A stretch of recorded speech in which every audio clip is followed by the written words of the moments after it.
Welcome to another episode, everyone.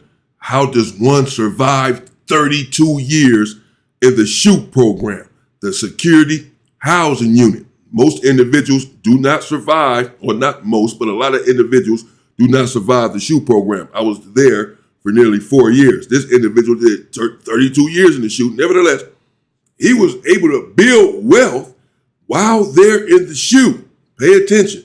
Now, many individuals consider the SHOOT program to be torture. In fact, many human advocate groups had determined that the SHOOT program is torture and wanted people who had survived the SHOOT program to be considered torture survivors. This is how serious the SHOOT program is. So for someone to stand there for 32 years, and survive is really out of this world. I stood in the This is Between the Lines, the YouTube channel Between the Lines. Shout out to Between the Lines. Check them out. From 1988 to 2015. Oh my goodness. So you were in solitary confinement for most of your time? Yes, approximately 32 years. 32 years by yourself in a room. What can you speak to me, tell me about what that was like? What does the room look like? What do you have in there? What's it like at the beginning when you went, and how'd you stay sane throughout those times? Solitary. Well, let me.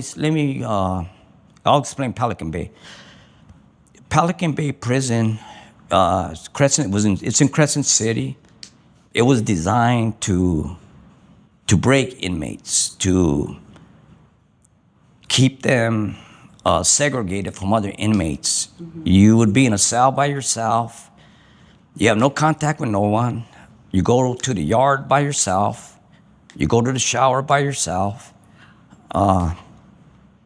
It was ran electronically. What I mean by that is the cell door would open and close by a guard being in a control booth. So if it's time for me to go to yard, he would open my cell. I would step out. He would open the yard door. I would step in it. He would close it. But the yard was like a dog walk. It was tiny. I could stretch my arms out, and this little area was bigger than the yard. There was nothing out there. There was nothing. We couldn't even have a handball. It was designed to break us. Yeah. So you were literally just alone. You couldn't, no human contact, nothing, no ball, no, literally nothing. No, nothing. So what would you do every day? 30 something years. That's one of the things that has kept me healthy. Was in the SHOOT, I would exercise a lot. I used to make pull-up bars with rolled up magazines, and I would get sheets and braid them and hooks and do pull-ups, handstand push-ups, burpees, plyometric push-ups where I call them jackknives, where I jackknife when I touch my toes in the air. I go down and I throw my body in the air and I touch my toes, and they're jackknives. So you were like a gymnast? Yeah, I used to like doing like push-ups on the handstand and throwing myself in the air. So you must have been like in tip-top, I mean, you still are, but like tip-top perfect shape. That was to keep my body... in your mind. The old gymnast over here. You got to do what you got to do to survive in the SHOOT program. It is mindless. You are isolated. You are by yourself. You're in a cell by yourself oftentimes. And when you go out to the yard, you're inside of a cage, or as he said, some little space alone.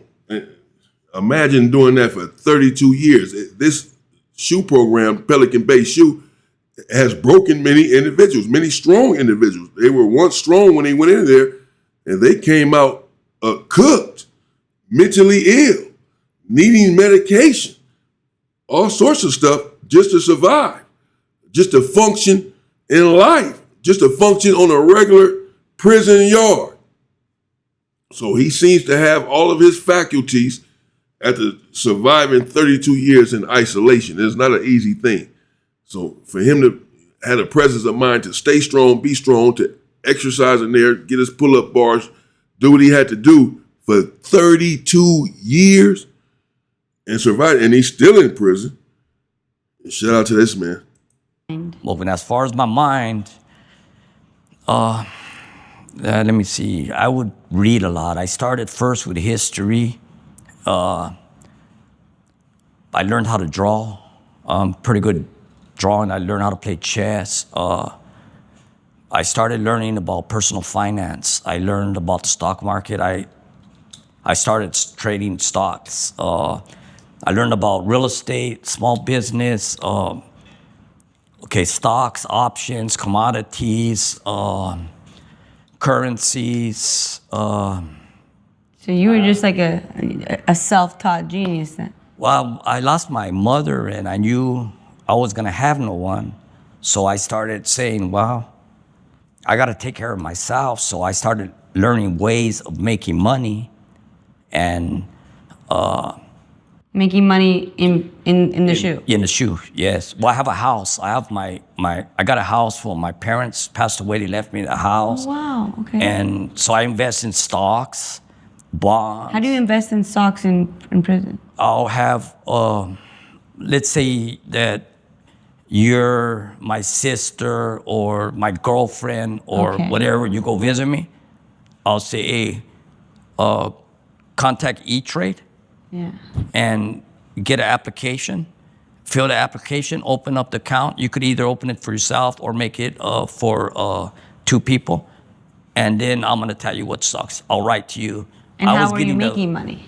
By telling my friends to buy the stocks and sell them I bought Cisco. I don't know if you know what Cisco is.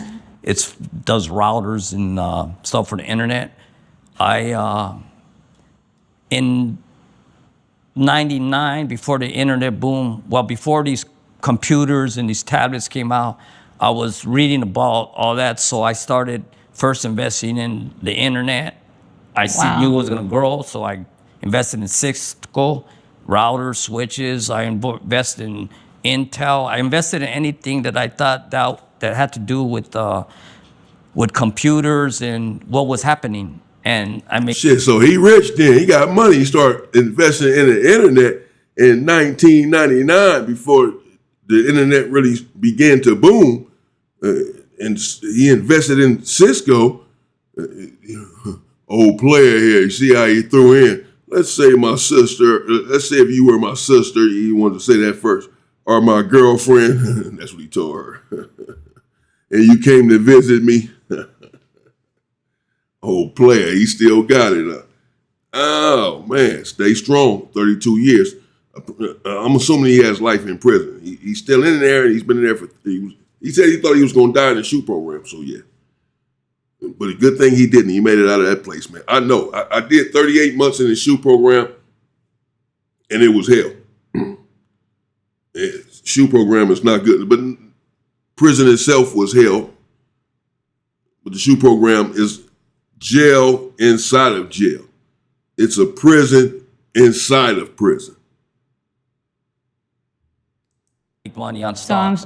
So you did well. I did all right on stocks, yeah. Lost some, but some came up, yeah. So then you spent your time working out physically to stay in shape, reading a lot and learning a lot to keep your mind sharp, Yeah. making money and keeping yourself busy. Yes. But you said that this was meant to break people and to help them denounce from what they were part of before. Yes. Was there ever a moment in those 32 years in the shoe that you broke? No, not. That's As right. I said, He said that fast. Was there any moment in the shoe program that you broke? It's designed to break people. You said as much. And you were there for 32 years. Did you ever break down? He said no. He said no quickly.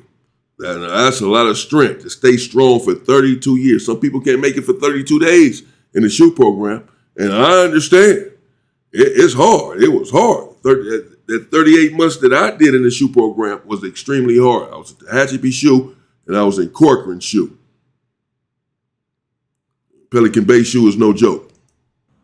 the shoe, to be put in a cell by yourself, imagine a dog putting a dog in a cell, in a cage. and rattling the cage, that dog is going to get mad. So by being put in that, it made me say, nah, I'm not breaking. It made me mad. In the shoe, it gives you a lot of time to think. You're in your cell all day long, all night. So you sit and you think. Yeah. And I was also mad because I felt like the guards were messing with us. They were trying, well, I didn't feel they were trying to break, because that Pelican Bay was designed to break inmates. It was designed on the way military make their places of detention, to segregate, to isolate and segregate where there's no contact, where there's no communication. So that it frustrated me, it made me angry, but it also made me want to fight to get out. Because some of the guys were losing hope, thinking we're never going to get out. And there was times where I thought I was never going to get out of the shoe. I was going to die back there. I was prepared to die back there. But there's a friend of mine, Todd Ashker. He's the name that's on the lawsuit that we filed, a class action lawsuit to get us out of the shoe, because the shoe was actually driving men crazy. It was violation of the 8th Amendment, cruel and unusual punishment, to subject a human being to them kind of conditions. I remember there was a guy that I knew. I was on the main. Cruel and unusual punishment to subject a human being to those kind of conditions. This is how rough the shoe program is. And so we went on a hunger strike to get individuals out of the shoe program at one point. Me, myself, I was involved in the hunger strike. About 7 days or 8 days, I didn't eat anything. And then like on the 7th or 8th day, I broke down and I ate an apple and a pack of peanut butter right there in my cell. I was in the hole in the high desert. Yeah, I did. I broke down. I ate an apple and a pack of peanut butter, and still tried to act like I didn't do it. But they was on to me. They probably smelt it on me or something. With him, and he was cool. And then I talked to him once in the shoe, and he told me, "Hey, Turtle, I'm starting to hear voices." So that right there, it's sad when you have people like that there's really nothing you could do for them, because they want you to debrief, to get out. And I'll tell me, you got to stay strong. You got to keep your mind strong. You got to read, and you got to study. You got to work out, because the shoe was it was driving people crazy. There was inmates that were committing suicide. I remember they had put an African in the pod with me.